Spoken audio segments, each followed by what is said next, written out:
that guy. He mean making some faces. We're wrestling, okay? He goes, I'm feeling, he goes, wait, we're playing WWE. And he starts, he goes, I hear him, I literally, I'm like, saying he goes, MMA rules. And he started kneeing things.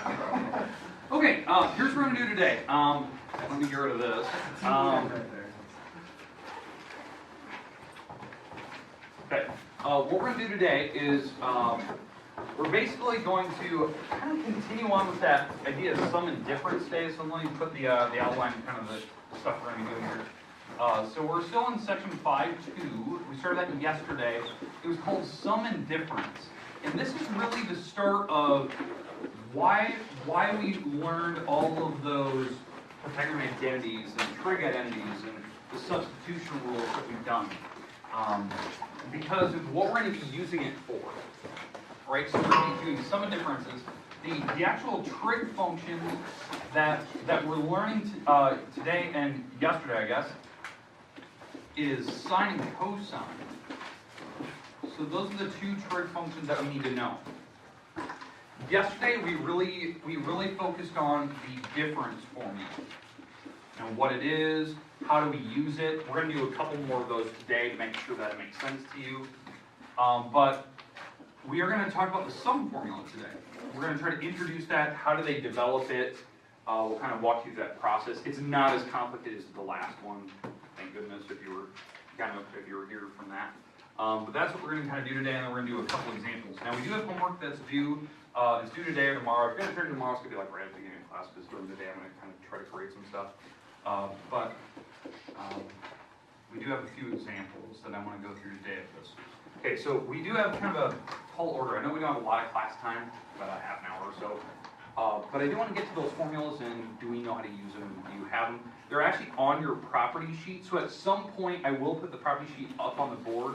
And I'll kind of show you where these formulas are found on it, because they're on it, so you don't need to worry about writing them down. The problem is, the reason why I want to bring them up is that when people look at them, it's really difficult to interpret what it's telling you on that property sheet. Small print, and the way they write it is kind of goofy, but just kind of go with it, because that's what I've used since high school. I've had that same property sheet since high school. But let's actually walk through this. So yesterday what we did is we did the cosine formula when you do the difference between two angles. So if you weren't here for this, basically what we're doing here is if you're trying to find the cosine of some random angle, like, I don't know, let's say like, 70. say it again? 70.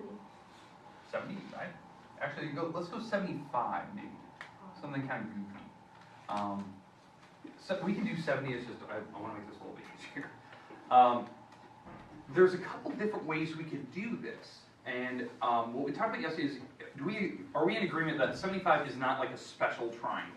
It's not like 60, 30, 45, that type of thing.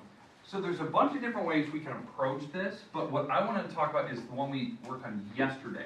This difference formula that we had yesterday was this, that it was cosine of the first angle, cosine of the second angle, plus sine of the first angle, sine of the second angle.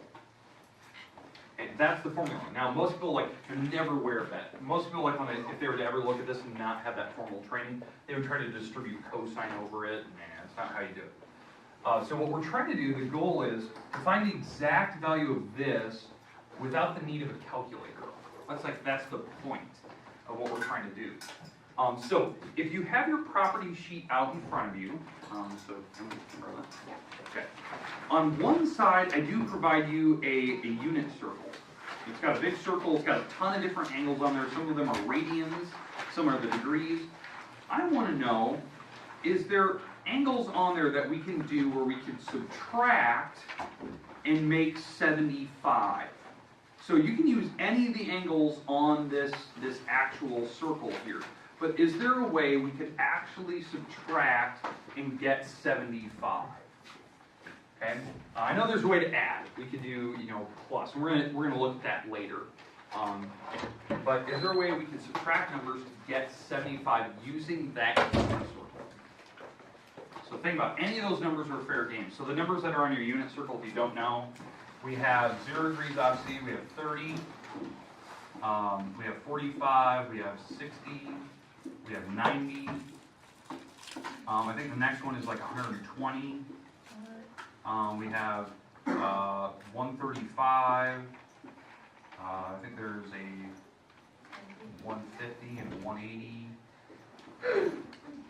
Is there anything in particular that we could possibly like subtract? I got 135 minus 60. Okay. So cosine of 135 minus 60. Okay. We're in agreement that gives us 75. Okay. I agree with that. And it didn't matter which one you could have picked. You could have picked any of the angles on that unit circle. You just have to make sure that they're going to have a difference of 75. Because these numbers on the unit circle are actually directly related to the special triangles. Or they're just a quadrantal angle, and we can just rattle off what those answers are.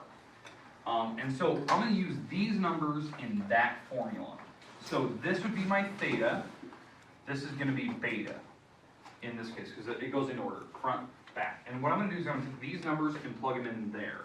So it's going to be cosine of 135, cosine 60, plus sine 135, sine 60. Now the good news is, you guys have a unit circle. They actually tell you what the answer is there. Because your unit circle, if you look at every one of those angles on that unit circle, do you see how there's a parenthesis behind it with 2 numbers in it, correct? On the unit circle? Those numbers are the answers for sine and cosine. So if you're looking at the unit circle here, and you're taking out, let's say 135 is up this way, there's actually numbers here. I think it's like root 2 over 2. And that might be a negative. And then root 2 over 2. Correct? Something like that? Okay. Alright. And so the idea here is that the front number is the cosine answer, the second number is sine, and this is the 135. And so what I need is I'm going to go through here and just replace each of these with the fraction that it's equal to. Now, I'll explain a little more, like how do you know that's root 2 over 2? I'll explain that here in a second. But 135, if you're using your unit circle, and cosine is the front number, that's negative root 2 over 2. So cosine is always the first. It's alphabetical order for these parentheses. So it's negative root 2 over 2. Okay. Is everyone in agreement that that's on your unit circle? Has everyone found that on the copy sheet? Okay. What about cosine of 60? So find 60 on the unit circle. It should be over here somewhere. 60. And cosine of 60 is half. Right? That was the fraction for cosine. I think for sine it was like root 3 over 2 or something like that. So we're going to use the front number because we're doing cosine, so cosine is the front number, so that's half. Okay, is this somewhat making sense to you? Like what I'm doing? Okay, I just don't, if I'm losing anybody, I'll try to explain it differently. But I'm just looking at the unit circle, reading off what these values are according to the parentheses that are giving me. Sine of 135, so I'm going to find 135. The sine is the second number, so it's positive root 2 over 2. And sine is 60, so we find 60 degrees, what's the sine? 3 over 2. And then what we're going to do is we're going to plug in the numbers, right? So we're going to multiply these and figure out the exact answer. So if I multiply these across, because these two fractions are being multiplied, you actually multiply the top, so it's negative root 2 over 4. And I multiply the tops and bottoms here, and I get negative root 6 over 4.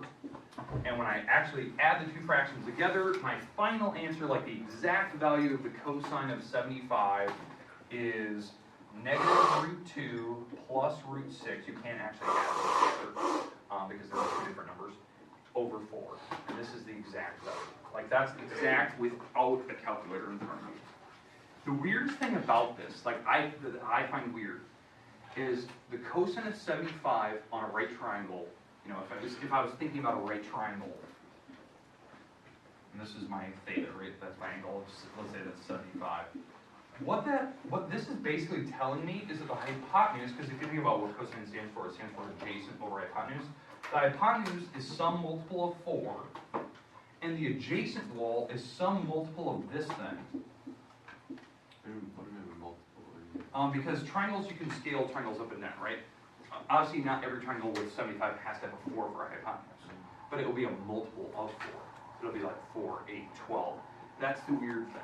It'll be, and it can be any multiple, so it could be like 1.2 times 4.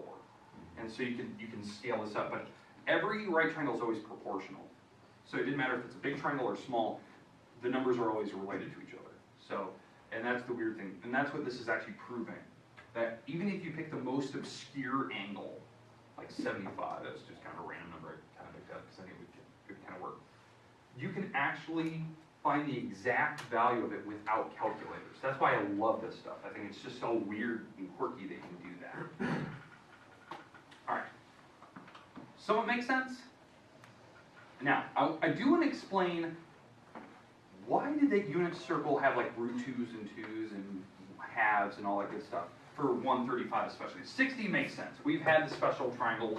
Everyone should know how the special triangles work. Those are one of the things you can actually add to that property sheet, that you can use the 30, 60, 90 triangle. The opposite of 60 is root 3, the opposite of 30 is 1, the opposite of 90 is 2.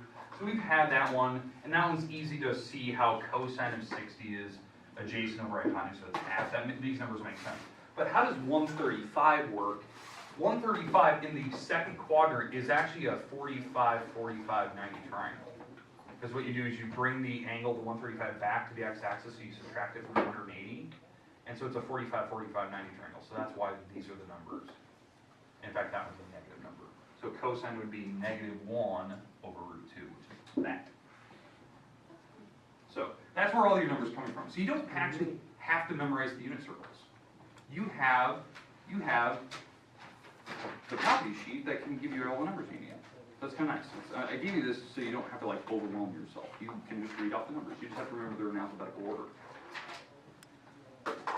Okay, does that make sense what we talked about yesterday? That was the purpose of the whole thing yesterday, was to learn how to do that. Now, obviously, today, bless you again, today we need to learn the other formula. We need to learn how to add. Because me personally, when I looked at that number, what was the first two numbers you thought of instead of 135 and 60? How would you make 75? What were easy numbers from the unit circle, like up here? 45. Exactly. That's what I would have thought about. I wouldn't think of 135 and 60. I'd have to sit there and kind of type out my calculator until I figure out which one's subtracting the 75, because I can't subtract in my head. But 30 and 45, that one made sense to me. That one's just like clear as day. Like I would have chose those two numbers instead. Well, that's what we're going to learn today, that you didn't have to subtract. I could have added. But we don't have that formula yet. And that's the one I want to talk about today. And that's why I want to get to that exact value. In fact, I want to prove that the addition formula will give me the same result. It'll give me that answer still. That's what I want to talk about. Okay, make sense though?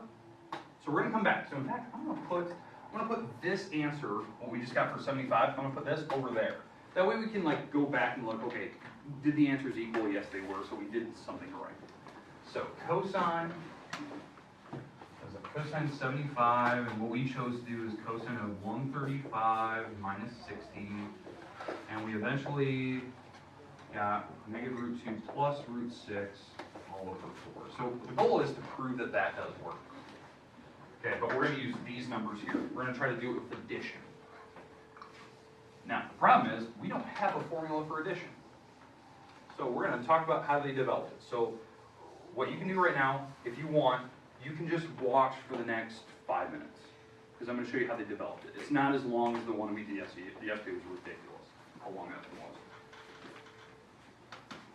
Now, this one will require that you have your property sheet out in front of you, because we are going to do a couple substitutions of things that we haven't discussed a lot.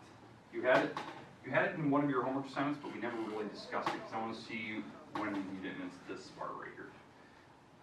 All right, so the goal is to learn this formula. Yeah? All right, I'm going to show you how it was developed. Here's how they did it, how they came up with this formula. This thing right here is the same as doing this.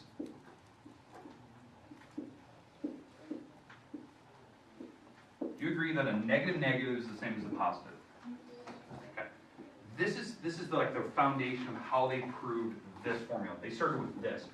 This, if you're looking at this part, that is a subtraction formula. It's doing theta minus whatever that angle is. So now that I have this, and this is the same thing as adding, I'm going to use these numbers right here. I'm going to use theta and negative beta, and I'm going to plug them in there to prove what this formula is. Okay, so hopefully that makes sense to you. So I'm actually using the formula we learned yesterday to prove what the new one is. So I'm going to use theta here, and I'm going to use a negative beta. So cosine theta, cosine negative beta, plus sine theta, sine negative beta. Because I'm actually doing a subtraction formula, but I'm just plugging whatever my angles are in. Now, this is the part, if you look at your property sheet, okay, so flip it over, don't look at the unit circle size, so flip it over. I would like you to look, it's right below the Pythagorean identities. It's right here. So right below them. There's a bunch of trig functions, sine, cosine, tangent, where they have a bunch of negative signs all over the place. Agreed? You see it?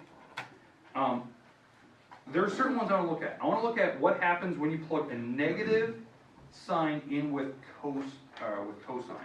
So if you're looking at that sheet, I want to know what happens when you plug a negative cosine in with cosine. Negative sign in with cosine. What happens to the negative sign? Say it again. It becomes positive. It cancels out the negative sign, right? I'll explain that more here in a second. So the cosine of a negative beta, the negative sign actually just goes away. Just goes away. It cancels out. The reason being is that cosine is considered what we call an even function. Even functions, if you remember back to last semester, even functions, it doesn't matter if you plug in a positive number or a negative number, they'll give you the same result. That cosine of like negative 30 will give you the same result as cosine of positive 30. So it didn't matter. They're the same values. Because when you look at the graph and you actually like plot where those numbers are, they're the exact same values. Now, for sine, what happens when you plug a negative sign in for sine? It becomes negative. The negative sign actually goes on the outside of it. It becomes the opposite of whatever the original angle was. And so what I'm going to do here is I'm going to move this negative sign, because since these are being multiplied, this actually turns this thing negative. And here's my final answer. So this is the part you can write down now. This is the actual formula I want you to know. Cosine of theta plus beta. When you actually add angles together on the inside, this is the formula.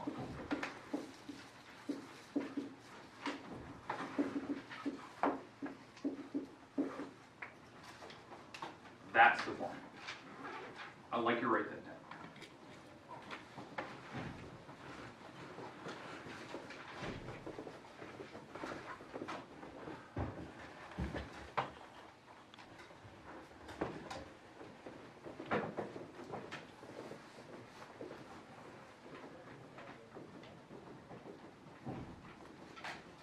So when you did negative beta for sine, it became negative. It was actually saying it's the opposite of whatever sine of beta is. That's what it's actually saying. But that negative sign, since these are being multiplied, that makes this whole thing negative. So I put a negative sign out front. So if you notice, what do you notice about the cosine formula when it's a minus sign? What's in the inside? Plus. When it's a positive, negative. Cosine always has the opposite sign when you actually use the formula. That's just a little thing that I always remember. But that's how they developed it. So these are your two formulas we're going to use. Now, I'm going to use this bottom one. I'm going to show that when you choose to use the bottom one, it would give you the same result as the top one. So you kind of have a free game, like if you want to, like if you're really good at adding, maybe you want to use the addition formula a lot. That's fine. If you want to subtract, maybe you can just think of numbers really quick. That's fine. You can do that too. But I'm going to do it for that problem that we did over there. Because we did earlier, we talked about what happens when you're doing the cosine of 75. Well, the most common sense numbers that I thought of right away was doing cosine of 30 plus 45. Like those are the common sense numbers I thought of, instead of doing 135 minus 60. So we're going to use these numbers in that formula. So we're doing this formula. We're doing the addition formula now, not subtraction, because we're adding these two numbers. So I have to use this formula. So my theta is the 30, my beta is the 45. And I'm going to plug those numbers in up there, and we're going to rattle off the answers. So cosine of 30, cosine of 45, minus sine of 30, sine 45.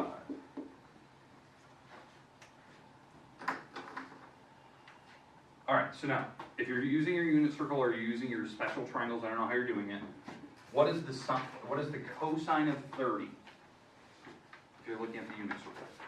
Cosine would be the first one in the parentheses. Root 3 over 2. Okay. Cosine of 45. Say it again.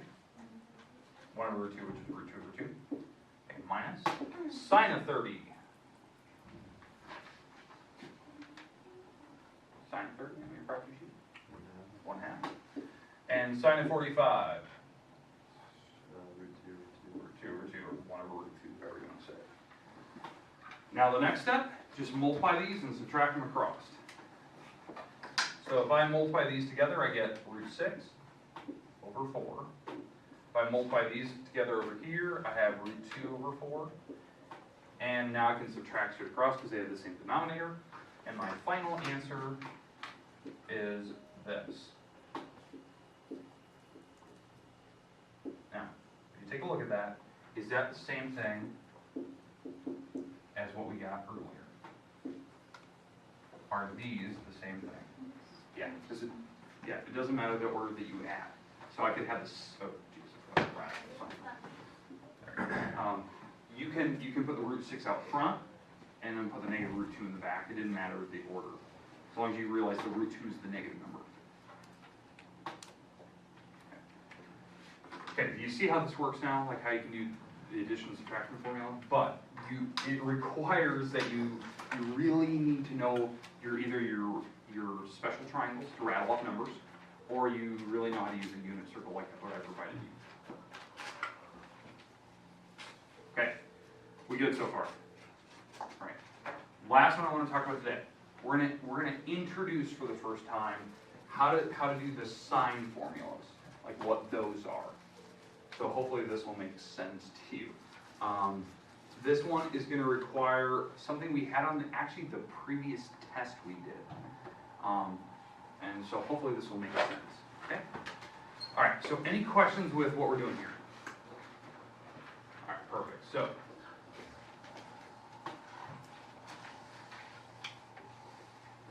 So homework, is that stuff like that? the homework that we're going to get, it'll be like these. Not all homework is to use it. Oh, no, that was the substitution stuff. Yeah, the trigonometries. All right, so what we're going to do is we're going to develop the formula for sine. I want to talk about how to do the sine of theta minus beta. I want to talk about that one. How do we do the subtraction formula? Because it'll be different. It's not going to be the exact same as cosine. This will actually have its own formula to it. And again, you don't distribute sine over it. So this would be the last thing I want to discuss today. So how they do this, and this is actually going to use something we learned previously, that I'm going to use what quote unquote a cofunction. Now if you don't remember what cofunctions were, every trig function has a pair. I'm not talking about a reciprocal, like not sine and sec or cosecant. I'm talking about a cofunction. That the cofunctions, if you don't remember, we did them, I think on the last test, it was something like, if I gave you the let's say the sine of 10 degrees, its cofunction that would give you the same result on a calculator would be the cosine of 80 degrees. And how we did that is we basically took whatever number they used and you take 90 minus that. Does everyone remember that now? And the functions are paired. Sine and cosine are paired together. Those are cofunctions. They'll give you the same result in the calculator if you use the other numbers.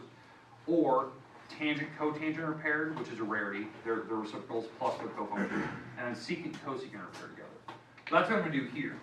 So instead of doing sine, this is the same thing as doing cosine of 90 minus the angle that was given.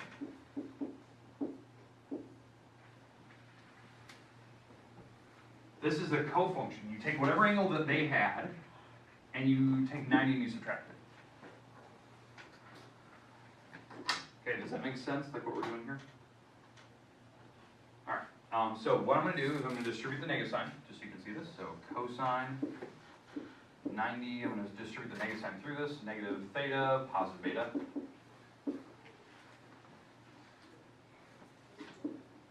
And I'm going to group these together, so cosine 90 minus theta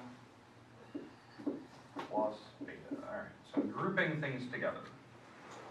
Now, to prove what this formula is, I have to use this thing. So ignore this part right here. This is cosine, right? What are they doing in between this angle and beta? What's the operation? Adding. So what I'm going to do is I'm going to write down the cosine formula when you add angles together. That was the one we just learned like 2 seconds ago. So I'm going to write that function down. But instead of, theta minus beta, it's going to be this thing. This is just an ugly, ugly angle, but I'm going to write it down. So the formula we just learned a little bit ago is for the cosine when you add angles together is this. It's cosine of the first angle, cosine of the second angle, then we always choose the opposite sign, and then it's sine of the first angle,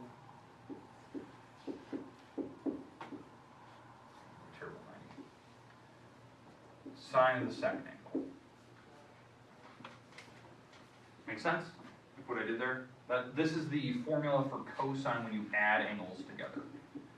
That you do this. You multiply the cosines, minus sine, and then multiply the sines together. And then right here, this is a cofunction. That when you do cosine of 90 minus an angle, that is the same thing as, and this is going to be the part that some people probably don't like it. This thing right here is sine of theta. It's the cofunction of 90 minus theta. It's just whatever the angle was, that was the sine of it. Cosine. What was that? Yeah, this one here is just cosine of theta. Because that was this part what you're seeing here. That if they're going to do a cofunction, you can just use that angle and make the other one. What you're looking at right there, that part in red is the part you're going to want. That is the sine formula when you subtract angles together. And that's why it's goofy. It's very, very different, as you can tell. In fact, let me highlight that.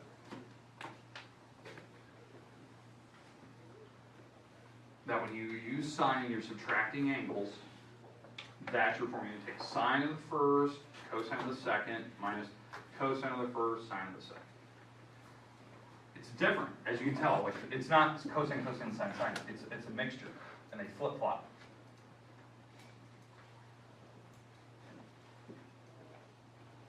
The weird part about sine and cosine here is that when you do cosine, the signs change. Like when I'm doing the subtraction of angles, it changes.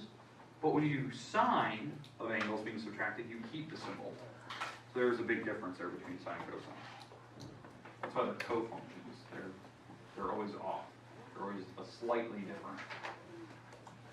Now, how we can use this? Like, okay, we've learned all these formulas. We've learned, 2 new formulas today. We can do the same thing. We can do, sine of 15 degrees, like what we talked about yesterday. Because now we can do it with this. So if I want to do sine of 15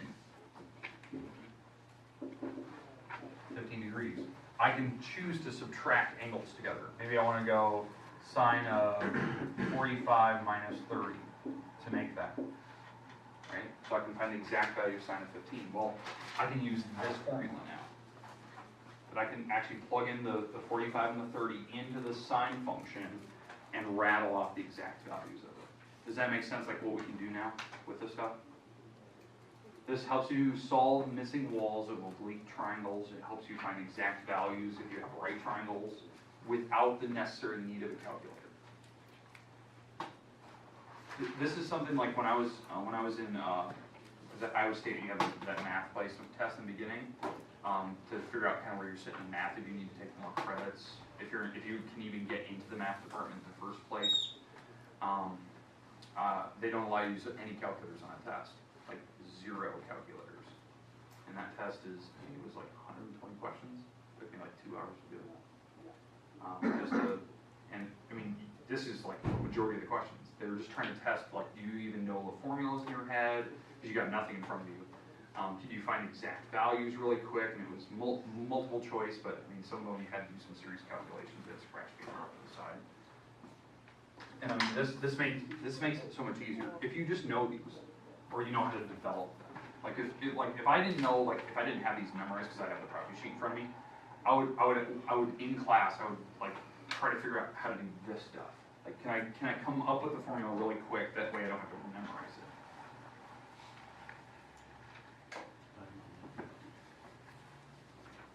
All right.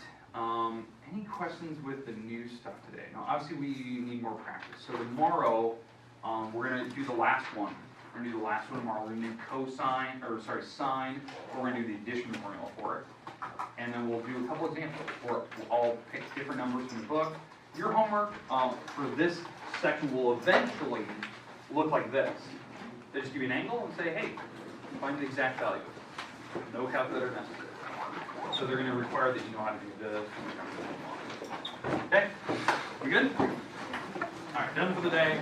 Homework due today and tomorrow. That's on page 594.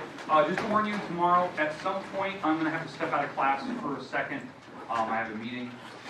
So it'll be just during this class. It'll be like 10 minutes. I'll be gone. I think Ms. Stephens will come in here and serve your class for a little while. She'll kind of take over, help you with anything. But that'll be like, I'm hoping that at the end of the class they won't disrupt the whole class. They've been kind of forward.